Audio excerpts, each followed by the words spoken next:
Hello guys, ওই match আছে কার কাছে? নে বাদ দে, চল চল কাটা। এই যে ম্যাচ এটা খুদে। Happy birthday to you.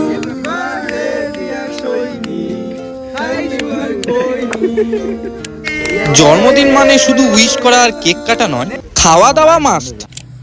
এই তাহলে খবর সবর কি করতে যাচ্ছিস বল?